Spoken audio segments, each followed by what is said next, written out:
नमस्कार, स्वागत है आप सभी का टीटी न्यूज के इस खास बुलेटिन एक्सप्रेस न्यूज में, जहां हम आपके लिए लेकर आते हैं राजनीति, मनोरंजन, देश, दुनिया, खेल और व्यापार जगत की सभी बड़ी खबरों को एक्सप्रेस यानी बिल्कुल फटाफट अंदाज में।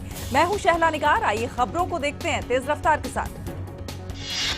प्रधानमंत्री नरेंद्र मोदी ने चेन्नई में दूसरे भारत सिंगापुर संयुक्त हैकाथॉन में हिस्सा लिया। पीएम मोदी का कार्यक्रम स्थल पर भव्य स्वागत किया गया। पीएम मोदी ने भारत सिंगापुर संयुक्त हैकाथॉन के विजेताओं को सम्मानित भी किया। पहला हैकाथॉन 2018 में आयोजित हुआ था। हैकाथॉन स्मार्ट कैंपस थीम पर केंद्रित रचनात्मक और अभिनव समाधान विकसित करने के लिए एक 36 घंटे की प्रतियोगिता थी और भारत और सिंगापुर के प्रत्येक विश्वविद्यालय के तीन छात्र छात्राओं की 20 टीमों ने इसमें भाग लिया। हैकाथॉन 2019 को संबोधित करते हुए पीएम ने हल्के फुल्के अंदाज में कहा कि हैकाथॉन के दौरान विकसित कैमरा संसद के लिए भी उपयोगी साबित हो सकता है। कैमरे के जरिए सदस्यों की कार्यवाही में हिस्सा लेने की गतिविधि पर नजर रखी जा सके। प्रधानमंत्री नरेंद्र मोदी ने आज आईआईटी मद्रास के 56वें दीक्षांत समारोह में सफल छात्रों को डिग्रियां प्रदान की और उन्हें संबोधित भी किया। प्रधानमंत्री ने कहा कि आईआईटी मद्रास इस बात का जीता जागता उदाहरण है कि कैसे एक दशकों पहले स्थापित एक संस्थान 21वीं सदी की आवश्यकताओं और आकांक्षाओं की पूर्ति में योगदान दे रहा है। प्रधानमंत्री नरेंद्र मोदी ने कहा कि आईआईटी के छात्र दुनिया भर में अपनी छाप छोड़ने में कामयाब रहे हैं। प्रधानमंत्री मोदी ने यह भी कहा कि नवोन्मेष, आकांक्षाएं और तकनीक का इस्तेमाल भारत को 5 ट्रिलियन अर्थव्यवस्था बनाने में मददगार साबित होगा। प्रधानमंत्री नरेंद्र मोदी ने कहा कि भारत दुनिया भर में सबसे तेजी से उभरता हुआ स्टार्टअप इकोसिस्टम बन गया है। सरकार इस माहौल को आगे बढ़ाने के लिए हर संभव प्रयास कर रही है। प्रधानमंत्री ने जोर देते हुए कहा कि स्टार्टअप की दुनिया में केवल योग्यता ही मायने रखती है। प्रधानमंत्री नरेंद्र मोदी ने स्वास्थ्य क्षेत्र की चुनौतियों को तकनीक के माध्यम से हल करने पर भी जोर दिया। उन्होंने आईआईटी छात्रों से आह्वान किया कि वो भविष्य की स्वास्थ्य चुनौतियों के मद्देनजर तकनीक और डेटा साइंस की मदद से समाधान खोजने पर काम करें। पीएम मोदी ने कहा कि हम भारत के कल्याण के लिए काम करेंगे और देश को इतना महान बनाएंगे कि ये दुनिया के लिए उपयोगी साबित हो सके। प्रधानमंत्री नरेंद्र मोदी ने प्लास्टिक के उपयोग को समाप्त करने का आह्वान किया। पीएम ने कहा कि प्रतिबंध सिर्फ एक बार प्रयोग की जाने वाली प्लास्टिक पर ही है। रैपिड एक्शन फोर्स का आज 27वां स्थापना दिवस है और इस खास मौके पर गृह मंत्री अमित शाह अहमदाबाद में हैं। यहां पर उन्होंने रैपिड एक्शन फोर्स की जमकर तारीफ की और कहा कि कई जगह जहां पर दंगे और उपद्रव होते हैं वहां पर आरएएफ पहुंचने की सूचना से ही दंगाइयों का बिखरना शुरू हो जाता है। देश की जनता ने ये देखा है।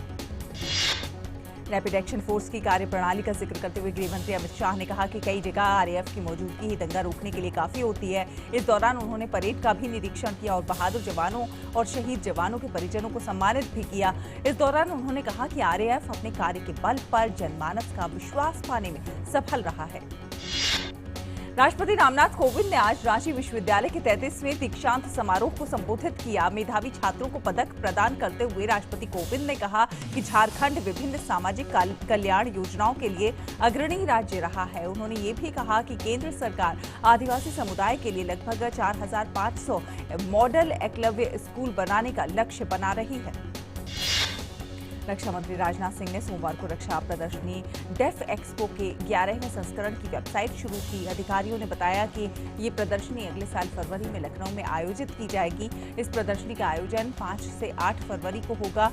एक वरिष्ठ अधिकारी ने कहा कि वेबसाइट www.defexpo.gov.in प्रदर्शनी में अपने सामान का प्रदर्शन करने वालों को सूचना परक जानकारी देने के साथ ही CPSUS सार्वजनिक क्षेत्र के रक्षा उपक्रमों और आयुध कारखानों के उत्पादों के बारे में भी लोगों को बताएगी।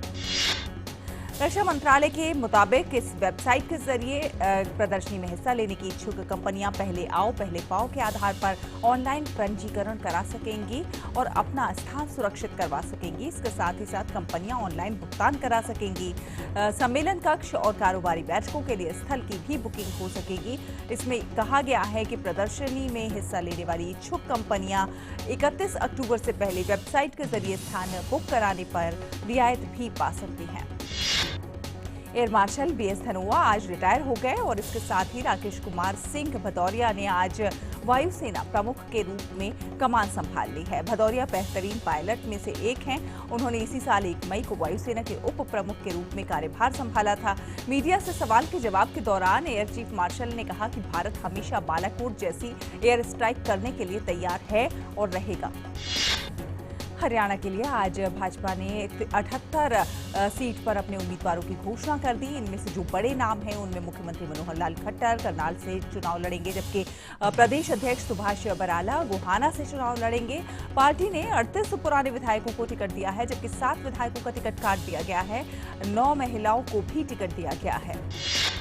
कुछ हालिया शामिल हुए खेल प्रतिभाओं को भी पार्टी ने टिकट दिया है, जिसमें योगेश्वर दत्त बड़ौदा से चुनाव लड़ेंगे, जबकि सरदार संदीप सिंह हॉकी खिलाड़ी पेहोवा से चुनाव लड़ेंगे। कुश्ती की खिलाड़ी बबीता फोगाट दादरी से चुनाव लड़ेंगे और लतिका शर्मा कालका से चुनाव मैदान में मौजूद होंगी। कमलेश ढांडा कलायत से और सोनीपत से कविता जैन अपनी किस्मत आजमाएंगी। बीजेपी चुनाव समिति की बैठक में महाराष्ट्र के उम्मीदवारों के नामों पर भी अंतिम मोहर लगा दी गई है, लेकिन पहले शिवसेना के साथ गठबंधन की घोषणा की जाएगी और उसके बाद ही मुंबई से उम्मीदवार घोषित किए जाएंगे। सबकी दिलचस्पी इस बात को लेकर भी है कि क्या उद्धव ठाकरे के बेटे और बाल ठाकरे के पोते आदित्य ठाकरे भी इस चुनाव के जरिए सक्रिय राजनीति में उतरेंगे। शिवसेना ने महाराष्ट्र में 21 अक्टूबर को होने वाले चुनाव के लिए कुछ सीटों पर अपने उम्मीदवारों की घोषणा कर दी है। शिवसेना की पहली सूची के अनुसार महाराष्ट्र के गृह राज्य मंत्री दीपक केसरकर सिंधुदुर्ग जिले में सावंतवाड़ी से चुनाव लड़ेंगे, जबकि राजेश क्षीरसागर और 5 वर्तमान विधायक कोल्हापुर जिले की अपनी पुरानी सीटों से चुनाव लड़ेंगे। कांग्रेस पार्टी की केंद्रीय चुनाव समिति की बैठक हुई, जिसमें महाराष्ट्र के लिए बाकी बचे हुए प्रत्याशियों पर चर्चा हुई। इससे पहले कल महाराष्ट्र में पार्टी ने अपने 51 उम्मीदवारों की सूची जारी कर दी। पूर्व मुख्यमंत्री और वरिष्ठ कांग्रेस नेता अशोक चव्हाण नांदेड़ जिले में भोकर सीट से चुनाव लड़ेंगे, जबकि पूर्व मंत्री नितिन राउत नागपुर उत्तर से चुनाव मैदान में उतरेंगे। पार्टी में पूर्व मुख्यमंत्री सुशील कुमार शिंदे की बेटी परिणीति शिंदे भी सोलापुर शहर मध्य और पूर्व मुख्यमंत्री विलासराव देशमुख के पुत्र अमित देशमुख को लातूर शहर से टिकट दिया गया है। बहुजन समाज पार्टी की हरियाणा इकाई के अध्यक्ष प्रकाश भारती ने कल राज्य विधानसभा चुनाव के लिए 41 उम्मीदवारों की सूची जारी की। उन्होंने कहा कि इस सूची को पार्टी प्रमुख मायावती ने मंजूरी दी है। महात्मा गांधी की 150वीं जयंती के अवसर पर दुबई में करीब 3 महीने तक विभिन्न आयोजन किए जाएंगे। भारतीय दूतावास दुबई में विभिन्न कार्यक्रम आयोजित करने जा रहा है। खलीज टाइम की खबर के अनुसार 2 अक्टूबर से शुरू होने वाला ये जश्न जनवरी 2020 तक चलेगा। दुबई खेल परिषद और दुबई नगर पालिका के सहयोग से इन कार्यक्रमों का आयोजन किया जा रहा है। जबीर पार्क में 2 अक्टूबर को 4 किलोमीटर की पीस वॉक का आयोजन किया जाएगा। इसके विजेता को भारत की एक मुफ्त हवाई टिकट भी दी जाएगी। इसी दिन शाहजहां इंडियन स्कूल में करीब 1000 छात्र 100 लैंप बनाने की कार्यशाला में हिस्सा लेंगे। इस कार्यशाला में कुल 200 लैंप बनाए जाएंगे। विदेश राज्य मंत्री वी मुरलीधरन 17 अक्टूबर को गांधी पर एक भाषण देंगे। सीबीआई को चुस्त दुरुस्त बनाने के प्रयासों के तहत एजेंसी के 300 से ज्यादा निचले स्तर के ऐसे कर्मचारियों का स्थानांतरण किया गया है जिन्हें 10 वर्षों से अधिक समय से एक ही स्थान पर जो तैनात थे। अधिकारियों ने जानकारी दी है। उन्होंने बताया है कि पिछले सप्ताह जारी आदेशों के तहत देश भर में सैकड़ों कनिष्ठ लिपिक, वरिष्ठ लिपिक और निरीक्षक रैंक के अधिकारियों का तबादला कर दिया गया है। एजेंसी में स्वीकृत पदों की संख्या 7000 से अधिक है। संयुक्त निदेशक प्रशासन ने 21 अगस्त 2019 को विभिन्न इकाइयों के प्रमुखों को कहा था कि वो अपने अधीन उन कर्मचारियों की सूची तैयार करें जो कि लंबे समय से एक ही जगह पर तैनात हैं। पत्र में भटनागर ने अधिकारियों से सालाना रोटेशन की स्थानांतरण नीति पर कायम रहने का आग्रह किया था, क्योंकि कर्मचारियों के एक स्थान पर ही होने से एजेंसी में अनुशासन के मुद्दे पैदा हो जाते हैं। रक्षा अनुसंधान एवं विकास संगठन ने सोमवार को ओडिशा तट से जमीन पर मार करने वाली ब्रह्मोस सुपरसोनिक क्रूज मिसाइल का सफल परीक्षण किया। ये 8.4 मीटर लंबी और 0.6 मीटर चौड़ी ये मिसाइल 300 किलोग्राम वजन तक विस्फोटक ले जाने में सक्षम है। मिसाइल का वजन 3000 किलोग्राम है और 350 किलोमीटर तक मार करने में सक्षम है। आपको बता दें कि ब्रह्मोस मिसाइल की जद में पूरा पाकिस्तान है। भारत के पास अब ब्रह्मोस क्रूज मिसाइल है जो कि जमीन, समुद्र या फिर हवा कहीं से भी दागी जा सकती है। ये पाकिस्तानी सैन्य ठिकानों को अपना निशाना बना सकती है। ब्रह्मोस मिसाइल भारत के सुखोई 30 लड़ाकू विमान पर तैनात सबसे भारी हथियार है। ब्रह्मोस सुपरसोनिक क्रूज मिसाइलों को 40 सुखोई लड़ाकू विमानों में जोड़ने का काम जारी है। नीति आयोग ने आज नई दिल्ली में स्कूली शिक्षा गुणवत्ता सूचकांक जारी किया। इस सूची में संपूर्ण प्रदर्शन रैंकिंग में केरल पहले, राजस्थान दूसरे और कर्नाटक तीसरे स्थान पर है। वृद्धिशील प्रदर्शन रैंकिंग में हरियाणा पहले, असम दूसरे और उत्तर प्रदेश तीसरे स्थान पर है। छोटे राज्यों की संपूर्ण प्रदर्शन की श्रेणी में मणिपुर शीर्ष पर है, जबकि त्रिपुरा दूसरे और गोवा तीसरे स्थान पर है।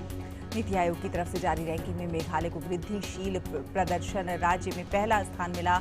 उसके बाद नागालैंड और गोवा का स्थान रहा। संवाददाताओं से बातचीत में मुख्य कार्यकारी अधिकारी अमिताभ कांत ने कहा कि वृद्धिशील राज्य महत्वपूर्ण है क्योंकि उन्होंने लंबी छलांग लगाई है। स्कूली शिक्षा गुणवत्ता सूचकांक का संदर्भ वर्ष 2016-17 है और आधार वर्ष 2015-16 है। गुजरात के बनासकांठा में बस दुर्घटनाग्रस्त हो गई है। दुर्घटना में 11 लोगों की मौत हो गई है और कई लोग घायल भी हो गए हैं। घायलों का पास के अस्पताल में इलाज चल रहा है। बिहार की राजधानी पटना सहित राज्य के अधिकांश क्षेत्रों में पिछले 5 दिनों से हो रही बारिश के कारण जनजीवन अस्त व्यस्त है। उप मुख्यमंत्री सुशील कुमार मोदी को उनके घर से एनडीआरएफ ने निकाला। पटना में आज मुख्यमंत्री नीतीश कुमार और उप मुख्यमंत्री सुशील कुमार मोदी ने बाढ़ प्रभावित जिलों के अधिकारियों के साथ वीडियो कॉन्फ्रेंसिंग के जरिए बातचीत की। पटना में बाढ़ प्रभावितों को वायुसेना के हेलीकॉप्टरों ने आज राहत सामग्री पहुंचाई और खाने के पैकेट गिराए। बिहार की राजधानी पटना में भारी बारिश के बाद हुए जलभराव से हर कोई परेशान है। चारों ओर जमा पानी की वजह से मशहूर लोक गायिका शारदा सिन्हा को राजेंद्र नगर स्थित उनके घर में वो फंसी हुई थी, जहां से निकाल लिया गया है। पिछले कई दिनों से उत्तर प्रदेश के राजधानी के आसपास के कई इलाकों में हो रही बारिश के कारण तापमान में काफी कमी आई है। मौसम विभाग के अनुसार अभी 2-3 दिनों तक मौसम ऐसा ही बना रहेगा। बादलों की आवाजाही के साथ ही कुछ हिस्सों में छिटपुट बूंदाबांदी भी होने के आसार हैं। भाजपा के पूर्व नेता स्वामी चिन्मयानंद के मामले को लेकर कांग्रेस आज जहां एक ओर शाहजहांपुर से पदयात्रा निकालने पर अड़ी रही, तो वहीं जिला प्रशासन ने उनकी यात्रा पर रोक लगा दी। मध्य प्रदेश की राजधानी भोपाल सहित राज्य के कई अन्य हिस्सों में आज आंशिक बादल छाए हुए हैं। वहीं मौसम विभाग ने 16 जिलों के लिए येलो अलर्ट जारी किया है। मध्य प्रदेश हनी ट्रैप मामले में भोपाल की अदालत ने 3 आरोपी महिलाओं की ट्रांजिट रिमांड को मंजूरी दे दी है। कल इंदौर की कोर्ट में उनकी पेशी होगी। Madhya Pradesh medical teachers association ने 10 में से 4 मांगे मान लिए जाने के बाद अपने सामूहिक इस्तीफे की घोषणा फिलहाल टाल दी है। मध्य प्रदेश में सरदार सरोवर बांध के बाद एक और बांध बनाने की तैयारी शुरू हो गई है। ये बांध नर्मदा और गंजाल नदी पर संयुक्त सिंचाई परियोजना के तहत बनाया जाना प्रस्तावित है। इस परियोजना से 3 जिलों के 23 गांवों के प्रभावित होने का अनुमान है। पश्चिम बंगाल के हावड़ा जिले के शालीमार रेलवे स्टेशन पर आज एक निर्माणाधीन शेड गिर जाने से एक मजदूर की मौत हो गई और कुछ अन्य लोग घायल हो गए।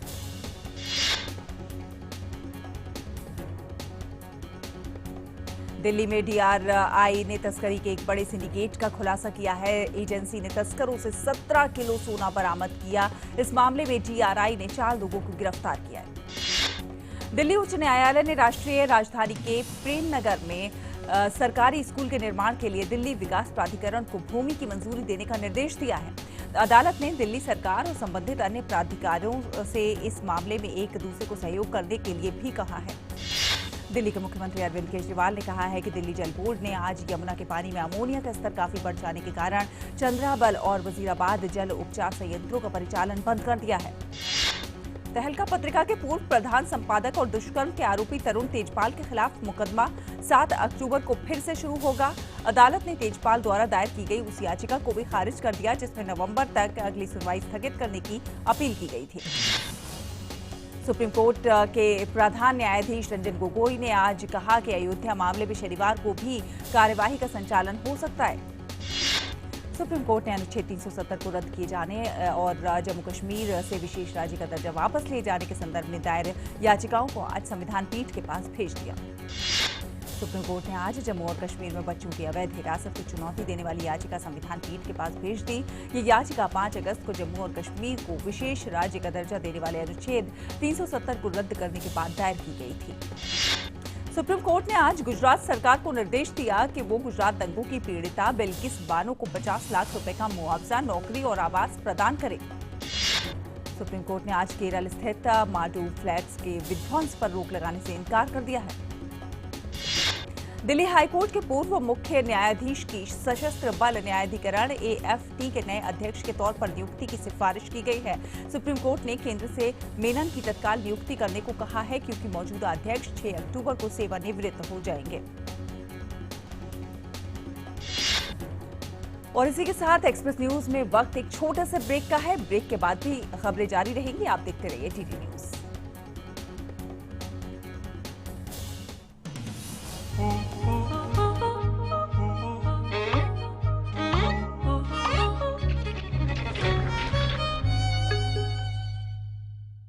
कुपोषण से जंग जरूरी है। बच्चों और महिलाओं की मुस्कान जरूरी है। अगर आप एकाध व्यक्ति को भी कुपोषण से बाहर लाते हैं, मतलब हम देश को कुपोषण से बाहर लाते हैं। पोषण के ये 5 आधार जो बनाए खुशहाल परिवार। सही पोषण और टीकाकरण जरूरी। बच्चे के पहले 1000 दिन में सही पोषण और टीकाकरण जरूरी। एनीमिया से लड़ाई। बच्चे और महिलाओं में खून की कमी न आने दें।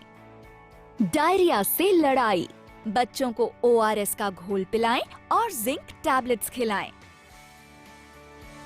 स्वच्छता और साफ सफाई। शौचालय का उचित इस्तेमाल। मल का सही निपटान। समय समय पर हाथ धोएं। पौष्टिक आहार। बच्चों और माओं को दें संपूर्ण और पौष्टिक आहार।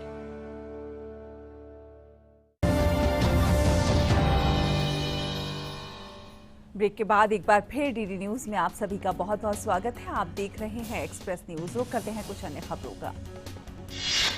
पिछले 2 महीनों से जारी बिकवाली के दौर के बाद सितंबर में सरकार द्वारा किए गए आर्थिक सुधार के उपायों से उत्साहित होकर विदेशी निवेशकों ने देश के पूंजी बाजार में 7,714 करोड़ रुपए का निवेश किया।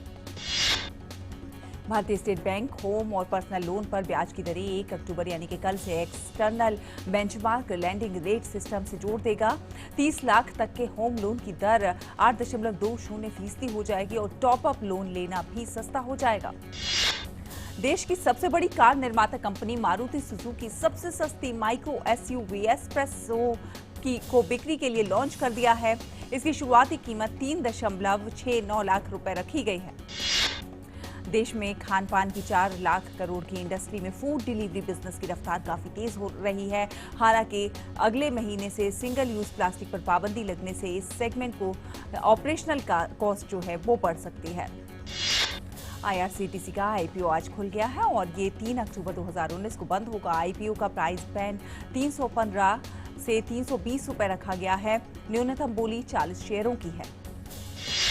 पहले सूखे की मार और फिर अब भारी बारिश और बाढ़ का कहर ने देश के विभिन्न इलाकों के किसानों की चिंता बढ़ा दी है। खेतों में अत्यधिक पानी भर जाने से किसानों को खरीफ सीजन की प्रमुख फसल धान, मक्का और अन्य फसल खराब होने की चिंता सता रही है। पेट्रोल और डीजल के दाम में आज फिर वृद्धि दर्ज की गई। तेल विपणन कंपनियों ने 2 दिन के विराम के बाद फिर से पेट्रोल और डीजल की कीमतें बढ़ा दी हैं। देश की राजधानी दिल्ली में पेट्रोल 74.42 रुपए प्रति लीटर हो गया है और डीजल 67.33 रुपए प्रति लीटर बिकने लगा है। बैंकिंग शेयरों में भारी बिकवाली से आज बंबई शेयर बाजार का सेंसेक्स 155 अंक टूटकर 38,667.33 अंक पर आ गया। निवेशक वित्तीय सेवा क्षेत्र को लेकर सतर्कता बरत रहे हैं, जिससे बैंकिंग शेयरों में बिकवाली का सिलसिला चला। निफ्टी भी 38 अंक टूटकर 11,500 अंक के स्तर से नीचे बंद हुआ। प्रतिभागियों की मुनाफा वसूली करने से आज वायदा कारोबार में सोना 258 रुपए गिरकर 37,888 रुपए प्रति ग्राम पर आ गया। वैश्विक स्तर पर सुस्त रुख के बीच निवेशकों के सौदे घटाने से सोमवार को वायदा कारोबार में चांदी 418 रुपए फिसलकर 45,099 रुपए प्रति किलोग्राम पर आ गई। भारत के उभरते हुए टेनिस स्टार सुमित नागल ने ब्यूनस आयर्स में आयोजित ATP चैलेंजर टूर्नामेंट जीत लिया है। सुमित ने फाइनल में फैक्रोब्रोगिस को मात दी है। 7वीं वरीयता प्राप्त सुमित ने अर्जेंटीना की 8वीं वरीयता प्राप्त खिलाड़ी पर 6-4, 6-2 से आसान जीत दर्ज की। सुमित की इस जीत के बाद नई एटीपी रैंकिंग्स में शीर्ष 135 खिलाड़ियों में वो शामिल हो जाएंगे। सुमित के करियर का दूसरा चैलेंजर खिताब है और इससे पहले उन्होंने 2017 में बेंगलुरु चैलेंजर इवेंट जीता था। खेल मंत्री किरेन रिजिजू ने सुमित नागल को बधाई देते हुए ट्वीट किया है, सुमित नागल का शानदार प्रदर्शन, मैं उन्हें एटीपी ब्यूनस आयर्स चैलेंजर खिताब जीतने पर उन्हें बधाई देता हूं। सुमित नागल रैंकिंग्स में शीर्ष 135 में पहुंच जाएंगे।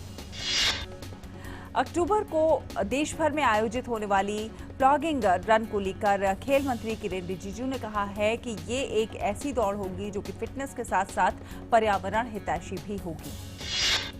फॉर्मूला 1 के मौजूदा विश्व चैंपियन और मर्सिडीज ड्राइवर लुइस हैमिल्टन ने रशियन ग्रांड प्री में हुई जीत हासिल की है।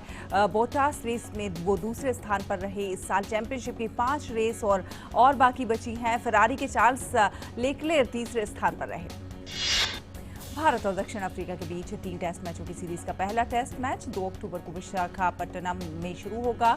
दोनों टीमों के बीच इससे पहले खेली गई T20 सीरीज ड्रॉ रही थी। ऐसे में दोनों की ही कोशिश होगी टेस्ट सीरीज को अपने नाम करने की। जमैका की स्प्रिंट लेजेंड शेली एन फ्रेजर प्राइस ने दोहा विश्व एथलेटिक्स चैंपियनशिप में 100 मीटर दौड़ में स्वर्ण पदक जीता। 32 साल की फ्रेजर प्राइस का ये 100 मीटर में रिकॉर्ड चौथा खिताब है। दोहा विश्व एथलेटिक चैंपियनशिप में पुरुषों की ट्रिपल जंप में अमेरिका के क्रिश्चियन टेलर ने स्वर्ण पदक अपने नाम किया। टेलर ने अपनी चौथी जंप के साथ बढ़त बनाई और 5वें प्रयास में 17.92 मीटर की जंप के साथ ही जीत दर्ज करने में कामयाबी पाई। महिलाओं के पोल वॉल्ट फाइनल में दोहा विश्व एथलेटिक्स चैंपियनशिप में रूस की एंजेलिका सिदोरोवा ने न्यूट्रल एथलीट के रूप में हिस्सा लेते हुए स्वर्ण पदक जीता। सिदोरोवा ने साल का अपना सर्वश्रेष्ठ प्रदर्शन किया। 4x400 मीटर विश्व रिले में अमेरिका की टीम ने स्वर्ण जीता तो वो भी विश्व रिकॉर्ड बनाते हुए जीता। जमैका की टीम ने रजत और बहरीन की टीम ने कांस्य जीतने में सफलता पाई। भारत की पुरुष हॉकी टीम ने एंटवर्प में अपने दमदार प्रदर्शन को जारी रखते हुए रविवार को स्पेन को 5-1 से करारी शिकस्त दी। पहले मैच में भारत ने मेजबान बेल्जियम को 2-0 से और दूसरे मैच में स्पेन को 6-1 के विशाल अंतर से पराजित किया था। भारतीय अंडर 18 फुटबॉल टीम ने सैफ चैंपियनशिप में खेले गए फाइनल मुकाबले में बांग्लादेश को 2-1 से हराकर खिताबी जीत हासिल की। भारतीय टीम के लिए रवि बहादुर राणा ने मैच के अतिरिक्त समय में विजयी गोल किया। इंग्लिश प्रीमियर लीग के सत्र में अब तक अजेय लिवरपूल ने अपने जीत के सिलसिले को शनिवार को भी जारी रखा। लिवरपूल ने शेफील्ड यूनाइटेड को 1-0 से हराकर लीग के 7 मैचों में अपनी 7वीं जीत हासिल की। इस जीत के साथ ही लिवरपूल ने 21 अंक के साथ अंक तालिका में शीर्ष स्थान हासिल कर लिया है। ईपीएल में ही गत विजेता मैनचेस्टर सिटी ने एवर्टन को 3-1 से हराने में सफलता पाई। इस जीत के साथ ही सिटी लीग में दूसरे स्थान पर बनी हुई है। रियल मैड्रिड ने ला लीगा फुटबॉल टूर्नामेंट में एटलेटिको मैड्रिड से गोल रहित ड्रॉ खेला, जिससे वो तालिका में फिर से शीर्ष पर पहुंच गया। इस ड्रॉ से रियल मैड्रिड के 15 अंक हो गए हैं और वो ग्रेनाडा पर मामूली बढ़त बनाए हुए है। ला लीगा में ही गत विजेता बार्सिलोना ने लगातार दूसरी जीत हासिल की। बार्सिलोना ने गेटाफे को 2-0 से हराने में सफलता पाई। स्पेनिश चैंपियन के लिए लुइस सुआरेज ने पहला गोल किया। इटालियन लीग में गत विजेता यूवेंटस ने स्पैल को 2-0 से हरा दिया है। इटालियन चैंपियनशिप के लिए पहला गोल 45वें मिनट में मिराले मजानिक ने पहले हाफ का खेल खत्म होने से ठीक पहले किया। जर्मन चैंपियन बायर्न म्यूनिख ने बुंदेसलीगा में पंडेरबॉर्न फुटबॉल क्लब को रोमांचक मुकाबले में 3-2 से हराकर लीग में शीर्ष स्थान हासिल किया। अमेरिका के राष्ट्रपति डोनाल्ड ट्रंप ने रविवार को कहा कि वो यूक्रेन मामले में उनके खिलाफ मामला दर्ज कराने वाले विसिल ब्लोअर से मिलना चाहते हैं। अफगानिस्तान में राष्ट्रपति पद के लिए हुए चुनावों में हमलों और फर्जीवाड़े की आशंका के कारण पूर्ववर्ती 3 चुनावों की तुलना में संभवतः सबसे कम मतदान हुआ। ये चुनाव तय करेगा कि राष्ट्रपति अशरफ गनी दूसरी बार देश की कमान संभालेंगे या नहीं। सऊदी अरब के वली अहद मोहम्मद बिन सलमान ने एक टेलीविजन साक्षात्कार में कहा कि वो पत्रकार जमाल खशोगी की निर्मम हत्या की पूरी जिम्मेदारी लेते हैं, लेकिन इस बात से उन्होंने इनकार किया कि उन्होंने इस हत्या के लिए आदेश दिए थे। पूर्वी चीन में एक फैक्ट्री में आग लगने से 19 लोगों की मौत हो गई। सोशल साइट ट्विटर पर वाइबो पर स्थानीय सरकार ने इसकी जानकारी दी। तुर्की की वायुसेना ने सीरियाई सीमा पर एक अज्ञात ड्रोन को मार गिराया। इस ड्रोन ने कई बार तुर्की के वायु क्षेत्र का उल्लंघन किया था। लंबे समय तक फ्रांस के राष्ट्रपति रहे और घरेलू एवं अंतर्राष्ट्रीय राजनीति के करिश्माई दिग्गज माने जाने वाले जैक शिराक को यहां हजारों लोगों ने अंतिम श्रद्धांजलि दी। यूनान के लेस्बोस द्वीप स्थित शरणार्थी शिविर में आग लगने से कम 2 लोगों की जान चली गई और इसके बाद शिविर में हिंसा भड़क उठी। चिली के तट के पास रविवार को 6.8 तीव्रता का भूकंप का झटका महसूस किया गया। सऊदी अरब के जद्दा में एक उच्च गति वाली एक ट्रेन में आग लगने से 5 लोग जख्मी हो गए। पाकिस्तान की सरकार ने जेल में बंद पूर्व प्रधानमंत्री नवाज शरीफ की पंजाब प्रांत स्थित चीनी मिलों के खिलाफ कार्रवाई की। अमेरिका को हिंदुओं के योगदान का पता लगाने और इसको बढ़ावा देने पर चर्चा करने के लिए आगामी 1 नवंबर से बोस्टन में गैर लाभकारी संस्था world Hindu council of America द्वारा अपनी तरह के पहले सम्मेलन का आयोजन किया जा रहा है। वैश्विक अर्थव्यवस्था का हवाला देते हुए सऊदी के क्राउन प्रिंस मोहम्मद बिन सलमान ने ईरान के साथ तनावपूर्ण संबंधों का समाधान शांतिपूर्ण तरीके से निकालने की वकालत की है। चीन के राष्ट्रपति शी जिनपिंग ने हांगकांग में एक देश दो व्यवस्था सिद्धांत को सोमवार को कायम रखने का संकल्प जताया। उष्णकटिबंधीय तूफान नारद के फिर से सक्रिय होने पर जिया होतानेजा और दक्षिण सागर के किनारे बाढ़ की स्थिति उत्पन्न हो गई। और बात मनोरंजन जगत की कर लेते हैं। बॉलीवुड के दिग्गज अभिनेता विजू खोटे का सोमवार सुबह निधन हो गया। वो लंबे समय से बीमार चल रहे थे। बालिका वधू फेम सिद्धार्थ शुक्ला को रविवार को बिग बॉस के घर में प्रवेश मिला है। रणबीर बर्बेरी लुक सोशल साइटों पर छाया हुआ है।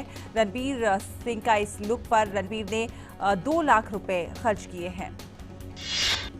भारत कोकिला लता मंगेशकर की बहन मीना मंगेशकर खादिकर की लिखी किताब दीदी और मैं का विमोचन नवरात्र के पहले दिन बड़ी बहन लता मंगेशकर ने किया। विकी कौशल के भाई सनी कौशल की अगली फिल्म भांगड़ा पाले फिल्म का ट्रेलर रिलीज कर दिया गया है। बॉलीवुड अभिनेता शाहरुख खान ने ट्विटर अकाउंट पर अपनी एक मोनोक्रोम पिक्चर पर शेयर किया है। शाहरुख ने बताया है कि कैसे उन्होंने अपनी पर्सनल लाइब्रेरी की साफ सफाई की। राजकुमार राव और मौनी रॉय की आने वाली फिल्म मेड इन चाइना जल्दी ही सिनेमाघरों में रिलीज होने वाली है। फिल्म का दूसरा गाना सनेड़ो सोमवार को रिलीज हुआ है। निर्देशक राकेश ओम प्रकाश बेहरा की अगली फिल्म तूफान का फर्स्ट लुक पोस्टर जारी हो गया है। रितेश देशमुख फिल्म मरजावा में बौने विलन की भूमिका में नजर आने वाले हैं। किरदार के बारे में रितेश ने कहा है कि किरदार इतना स्ट्रॉन्ग था कि मुझे हाँ कहना पड़ा। तो इसी के साथ एक्सप्रेस न्यूज में फिलहाल इतना ही, लेकिन डीडी न्यूज पर खबरों का सिलसिला लगातार जारी रहेगा। आप देखते रहिए डीडी न्यूज। नमस्कार।